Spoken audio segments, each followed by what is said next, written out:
నమస్తే, welcome to our channel. నేను మీ ప్రియాంకార. పొద్దు నుండి ఒక లైన్ కంటిన్యూగా వింటున్నాం. ఏంటి అంటే బీహార్లో నిమో, ఏపీలో నమో. అసలు ఈ బీహార్లో నిమో, ఏపీలో నమో ఏంటి అనేది పెద్ద క్వశ్చన్ మార్క్. ఎందుకంటే దీని వెనక ఏం దాగుంది అనేది ఇంకా క్లారిటీ లేదు. సో దీని గురించి ఈరోజు తెలుసుకుందాం. మనతో మాట్లాడడానికి సీనియర్ జర్నలిస్ట్ సిఎస్ రావు గారు ఉన్నారు. ఆయన తెలుసుకుందాం. నమస్కారం సార్. సరే, ఏంటి సార్ ఈ బీహార్లో నిమో, ఏపీలో నమో అంటే అర్థం ఏంటి సార్? దీని వెనక ఏముంది అసలు? Very simple. బీహార్లో నిమో అంటే నితీష్ మోడీ. ఓహో, ఓకే. ఏపీలో నమో అంటే నాయుడు మోడీ. ఓకే, నాయుడు మోడీ. ఇది ఈక్వేషన్. ఓకే. ఈక్వేషన్ ఎందుకు చెప్పారనంటే లోకేష్ గారు ఈ రిజల్ట్ కి ఒక రోజు ముందు నమో అంటే నాయుడు మోడీ అని అన్నారు. ఓ, ఆయన చెప్పింది. ఓకే, రిజల్ట్ రాకముందు. అదే తర్వాత నిమో అనేది నేషనల్ మీడియా రిజల్ట్ సందర్భంగా పెట్టింది. అయితే బాగా ఫాలో అవుతుంది లోకేష్ ని. అంటే నితీష్ మోడీ. అదే అంటే ఇలా ఎందుకు పెట్టారు నిమో నమో అని ఎందుకు పెట్టారంటే నిమో కాంబినేషన్ అనేది సక్సెస్ఫుల్ కాంబినేషన్, నమో కాంబినేషన్ అనేది వండర్ఫుల్ సక్సెస్ కాంబినేషన్. ఎందుకు అని అంటే ఒక రాష్ట్రం అభివృద్ధి చెందాలంటే ఖచ్చితంగా సుదీర్ఘకాలం పాటు ఒక ప్రభుత్వం నిలబడాలి. ప్రజలు 5 సంవత్సరాలకు ఒకసారి మార్చేస్తుంటే ఆ రాష్ట్రం అభివృద్ధి అనేది కుంటుపడుతుంది. నితీష్ కుమార్ వరుసగా ఆయన అధికారంలో ఉంటూ వస్తున్నాడు. ఆయన ఇప్పటికి కూడా ఆదరిస్తున్నారు అక్కడ బీహార్ ప్రజలు. ఎందుకు ఆదరిస్తున్నారు? ఆయన డెవలప్ చేశాడు బీహార్ని మిగతా రాష్ట్రాలతోటి సమానంగా తీసుకురావడానికి ఆయన ప్రయత్నం చేసి సక్సెస్ అయ్యారు. ప్లస్ ప్రజల మనిషిగా నిలిచాడు ఆయన. అందుకని ఆయన ఇప్పుడు 4వ 5వ 20 సంవత్సరాలు పైగా ఆయన ముఖ్యమంత్రిగా ఉన్నాడు. సో ఆయన ప్రయాణం మొత్తం బీహార్ ప్రజలతోటి కలిసి జరిగింది. అంతకుముందు లాలూ ప్రసాద్ ఉన్నప్పుడు గూండారాజు నడిచేది. అందుకే ఏ రాష్ట్రం అయినా వెనకబడినా లేదంటే ఏ రాష్ట్రంలో నేరాలు జరిగినా మరో బీహార్ అని అంటారు కామన్ గా. అవును. లేదంటే మరొక ఆఫ్ఘనిస్తాన్ అంటారు. ఆర్థిక సంక్షోభం వస్తే మరో శ్రీలంక అంటారు. అంతే కదా జనరల్ గా అనేది. సో ఇప్పటికీ కూడా ఏమంటారు తెలుసా? మరో బీహార్ అంటారు. ఒకవేళ నేరాలు ఎక్కువ ఉండేటువంటి రాష్ట్రం ఏదైనా ఉందంటే ఆ రాష్ట్రాన్ని ఏ రాష్ట్రాన్ని అయినా సరే మరో బీహార్ చేయమాకండి అని అంటారు. అలాంటి బీహార్ ని డెవలప్ చేస్తున్నారు. ఇప్పుడు ఎవరితో కలిసి? నరేంద్ర మోడీ గారితో కలిసి డెవలప్ చేశారు last 5 years, last 3 years. First అసలు 2020లో బీజేపీ అలాగే నితీష్ రెండు కలిసి, ఆ తర్వాత ఆర్జేడీతో కలిశారు. ఆర్జేడీ నుంచి మళ్ళీ బీజేపీలోకి వచ్చారు. సో ఆయన అటు పోయినా ఇటు పోయినా ఎటు పోయినా కానీ ఒకసారి ఆర్జేడీతో ఉన్నా ఇంకోసారి బీజేపీతో ఉన్నా కానీ ప్రజలు ఆయన్ని ఆదరిస్తున్నారు. ఎందుకు ఆదరిస్తున్నారు? ప్రజల మనిషి కాబట్టి, రాష్ట్రానికి అభివృద్ధి చేస్తున్నాడు కాబట్టి, ప్రజలతో మమేకం అయ్యాడు కాబట్టి, ఎక్కడ ఆయన అవినీతి పాల్పడలేదు కాబట్టి ఆయన్ని ఆదరిస్తూ ఉన్నారు. వరుసగా ఆదరించబట్టి ఇవాళ బీహార్లో డెవలప్మెంట్ అనేది కనిపిస్తుంది. మీకు మొన్న ఎలక్షన్స్ లో ఒక ఉదాహరణ చెప్తా. బీహార్ డెవలప్మెంట్ ఎందుకు కనిపిస్తుంది అని అంటే పెద్దగా దాని లెక్కల్లోకి వెళ్లకుండా నేను చెప్తాను. బీహార్ లో మొన్న ఎలక్షన్ లో ఎన్ని హెలికాప్టర్లు వాడారో లెక్క తీస్తే అది డెవలప్మెంట్ ఎలా అయింది అనేది అర్థమవుతుంది. ప్రతి నియోజకవర్గాలకి కాస్ట్లీ హెలికాప్టర్లతోటి ప్రచారం చేశారంట. గతంలో ఎప్పుడు లేదంట ఆ బీహార్ ఎన్నికల్లో ఆ స్థాయిలో ప్రచారం చేయటం. కాస్ట్లీ హెలికాప్టర్లు వచ్చి ప్రచారం చేస్తున్నారు అంటే, కాస్ట్లీ కార్లు వాడుతున్నారు అని అంటే మరి ఆ రాష్ట్రం అభివృద్ధి కదా. ఇప్పుడు ఒక ఆస్ట్రాలజిస్ట్ ఉన్నాడు ఒక ఆయన మనకి. శుక్రవారం రోజు కాచి కొడితే కనుక మనకి శుక్రగ్రహం బాగా బలపడిద్దని చెప్పే ఆస్ట్రాలజిస్ట్ ఉన్నాడు. ఆయన చెప్తుంటాడు డెవలప్మెంట్ అంటే ఏ రాష్ట్రాన్ని పోయినా కానీ ఒక రోడ్ లో నుంచుంటే మన కళ్ళెదుటి పోయేటువంటి కార్లు, ఎన్ని బెంజ్ కార్లు ఉన్నాయి, ఎన్ని ఆడి కార్లు ఉన్నాయి, ఎన్ని రోల్స్ రాయిస్ ఉన్నాయి, ఈ గనక లెక్క పెడితే ఆ రాష్ట్రం ఏ స్థాయిలో అభివృద్ధి చెందిందని అర్థమైపోద్ది అని చెప్తుంటాడు. మనకి తెలంగాణలో లేదా ఆంధ్రప్రదేశ్లో కాస్ట్లీ కార్లు, లగ్జరీ కార్లు తిరిగే వాళ్ళు ఎంతమంది ఉన్నారో చూస్తే మనకు అర్థమవుతుంది. అదే మీకు ఉత్తర భారతదేశానికి వెళ్తే ఇంత కాస్ట్లీ కార్లు అక్కడ కనిపించవు. కార్లు ఉండొచ్చు కానీ ఇంత కాస్ట్లీ కార్లు అక్కడ కనిపించవు. సో కాబట్టి అభివృద్ధి అనేది దక్షిణ భారతదేశంలో మనకి ఇక్కడ కనిపిస్తుంటుంది ఎక్కువ. దీనికి కారణం ఏంటంటే చంద్రబాబు నాయుడు గారు చేసినటువంటి విజన్. ఆ విజన్ ఇస్తున్నటువంటి ఫలాలు మనకు కనిపిస్తున్నాయి ఇక్కడ. ఉమ్మడి ఆంధ్రప్రదేశ్ ఉన్నప్పుడు ఆయన చేసినటువంటి అభివృద్ధిని ఎంత అనేది మనకంటే కూడా సీనియర్ ఐఏఎస్లకు బాగా తెలుసు. ఆ మధ్య ఒక సీనియర్ ఐఏఎస్ బుక్ రాశారు.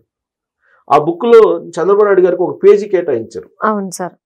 దాంట్లో చంద్రబాబు నాయుడు గారు ఆంధ్రప్రదేశ్ పట్ల, ఆంధ్రప్రదేశ్ అభివృద్ధి పట్ల ఎంత కమిట్మెంట్ అయ్యి ఎంత ఫైట్ చేస్తారనేది ఆయన రాశాడు ఆ బుక్ లో. అప్పుడు ఎన్డీఏ గవర్నమెంట్ ఉన్నప్పుడు మిగతా రాష్ట్రాల్లో వాటా కంటే కూడా ఎక్కువగా తీసుకెళ్లేవాళ్ళు ఆయన. అన్ని భారతదేశంలో అన్ని రాష్ట్రాలు ఒక ఎత్తు అయితే ఆంధ్రప్రదేశ్ ఇంకొక ఎత్తులాగా అంత షేర్ తీసుకెళ్లేవాడు ఆయన.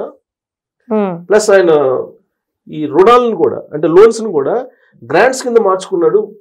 ఒక రకంగా చెప్పాలంటే బ్లాక్మెయిల్ చేశాడు ఎన్డీఏ గవర్నమెంట్ అప్పుడు ఆ రాష్ట్ర అభివృద్ధి కోసం అని చెప్పాడు. ఆ పేజీలో రాశాడు ఆయన. ఆయన పేరు ఏదో ఉంది, ఐఏఎస్, సీనియర్ ఐఏఎస్, రిటైర్ అయిన తర్వాత రాసినటువంటి బుక్ అది. ఆ బుక్ లో క్లియర్ గా రాశాడు ఆయన,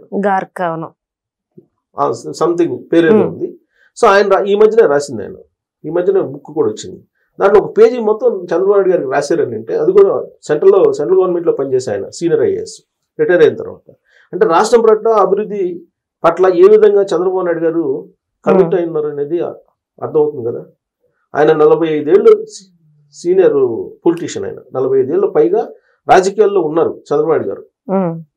ఈ సుదీర్ఘ ప్రయాణంలో ప్రతిపక్ష నాయకుడిగా చేశారు, ముఖ్యమంత్రిగా చేశారు. ఈ ప్రయాణం మొత్తం ఆయన అధికారం ఉన్నా లేకపోయినా ప్రజలతో ఉన్నారా లేదా, ప్రజలతో మమేకం అయ్యారా లేదా, ప్రజల బాధలను తెలుసుకున్నారా లేదా. అధికారంలో ఉన్నప్పుడేమో ప్రజల బాధలను తీర్చారు, అధికారంలో లేనప్పుడు ప్రజల బాధల్ని ప్రభుత్వం దృష్టికి తీసుకెళ్ళడానికి ఆయన గ్రౌండ్ లెవెల్లో అనేక సందర్భాల్లో ఫైట్ చేశారు. 2019 నుంచి 2024 వరకు విడిపోయినటువంటి ఆంధ్రప్రదేశ్లో చూస్తే ఆయన ప్రతిపక్ష నాయకుడిగా ముఖ్యమంత్రి కంటే కూడా ముందుగా తుఫాన్లు వచ్చినప్పుడు గ్రౌండ్ లో ఉన్నారా లేదా చంద్రబాబు నాయుడు గారు? అది బహుశా ప్రత్యర్థులు విమర్శిస్తే విమర్శించవచ్చు, కానీ ఆయన బాధ్యతగా ఆయన వెళ్ళి ఆయన చిత్తశుద్ధిగా ఆయన చూసారా లేదా? ఇది చిత్తశుద్ధి అంటే. ఇప్పుడు రాష్ట్ర ప్రయోజనాల కోసం ఎన్డీఏ ఉంది, రాష్ట్ర ప్రయోజనాల కోసం మాత్రమే పొత్తు పెట్టుకున్నానని చెప్పి చంద్రబాబు గారు చెప్తున్నారు కదా, అలాగే పవన్ కళ్యాణ్ గారు చెప్తున్నారు కదా. ఇప్పుడు ఎన్డీఏ ప్రభుత్వం ఉంది ఆంధ్రప్రదేశ్లో. చంద్రబాబు గారు ఏం చెప్తున్నారు? మీరు బీహార్ ఎన్నికల్ని మోడల్గా తీసుకోండి, బీహార్ ఎన్నికల్ని మీరు గమనించండి, బీహార్ ప్రజలు ఇచ్చిన తీర్పుని మీరు గమనించండి. ఆ రాష్ట్రం యొక్క అభివృద్ధి జరుగుతుంది అని అంటే అక్కడ వరుసగా ప్రభుత్వాన్ని నిలబెడుతూ వచ్చారు ప్రజలు.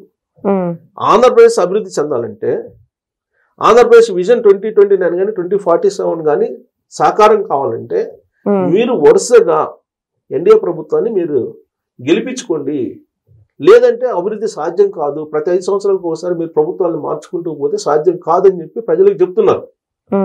2019 ఎన్నికల్లో కూడా చంద్రబాబు నాయుడు గారు చాలా అర్థమయ్యేలాగా ప్రజలకు చెప్పారు. ఆయన వంగి వంగి దండం పెట్టారు ప్రజలకి.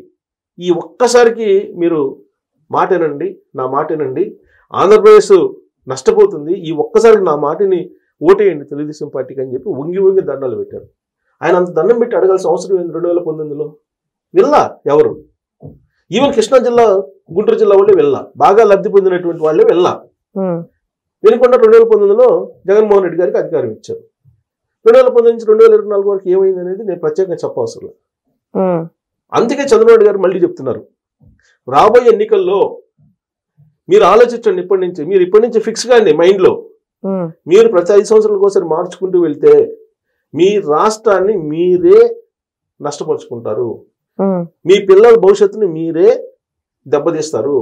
కాబట్టి మీరు ఆలోచించుకోండి. బీహార్లో ప్రజలు ఏ విధంగా మ్యాండేటరీ ఇచ్చారో అదే మ్యాండేటరీ మళ్ళీ 2029 ఎన్నికల్లో ఇవ్వాలి. అలా అయితేనే రాష్ట్రం అభివృద్ధి చెందుతుంది, లేదంటే మీ పిల్లలకి, మీ పిల్లల భవిష్యత్తుకి మీరే అన్యాయం చేసినటువంటి వాళ్ళు అవుతారని చెప్పి చెప్తున్నారు. సరే, వినే వాళ్ళు వింటారు, విన్నోళ్ళు వినరు. ఆయన బాధ్యతగా ఆయన చెప్తున్నారు. సో కాబట్టి బీహార్లో నిమో, ఆంధ్రప్రదేశ్లో నమో. అక్కడ నిమో, ఇక్కడ నమో ఉంటేనే అభివృద్ధి, అదర్వైజ్ అభివృద్ధి వద్దనుకుంటే మీ ఇష్టం అని చెప్పి ఆయన చెప్తున్నారు. ఇప్పటి నుంచి చెప్తున్నారు.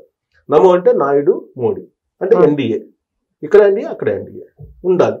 అది కంటిన్యూగా కనీసం 4-5 సార్లు వస్తే తప్ప. ఇప్పుడు గుజరాత్ మోడల్ని చూపిస్తున్నారు. గుజరాత్ లో కూడా ఏంది, వరుసగా 5 సార్లు బీజేపీ గెలుస్తూ వచ్చింది. అందుకే అభివృద్ధిలో పరుగు పెడుతుంది అక్కడ. అది వాస్తవం. అవును. అందుకే వరుసగా ప్రభుత్వం, ఇప్పుడు ఎవరు అనుకున్నా కాదనుకున్నా, అవినీతి ఉన్నా తెలంగాణలో 10 సంవత్సరాల పాటు అధికారం ఇచ్చారు బీఆర్ఎస్ పార్టీ. ఎంత కొంత చేశారుగా వాళ్ళు. సరే అవినీతి జరిగింది అది వేరే విషయం, కనిపిస్తుంది కదా అభివృద్ధి అనేది కనిపిస్తుంది కదా ఎంతో కొంత. కాబట్టి వాళ్ళు ప్రాపర్ గా చేస్తే ఇంకా మరి కనిపించేది. సో అందుకే చంద్రబాబు నాయుడు చెప్తున్నారు, వరుసగా మీరు ప్రభుత్వాన్ని నిలబెట్టుకోండి, మీకు సేవ చేస్తాం, అది రాష్ట్రాన్ని అభివృద్ధి చేసేలాగా నేను చేస్తాను, మీరు నమ్మండి, నా వైపు నిలబడండి అని చెప్పి ఇప్పటి నుంచే చెప్తున్నారు. అది నమో నిమో సూత్రం. Okay right, thank you so much sir.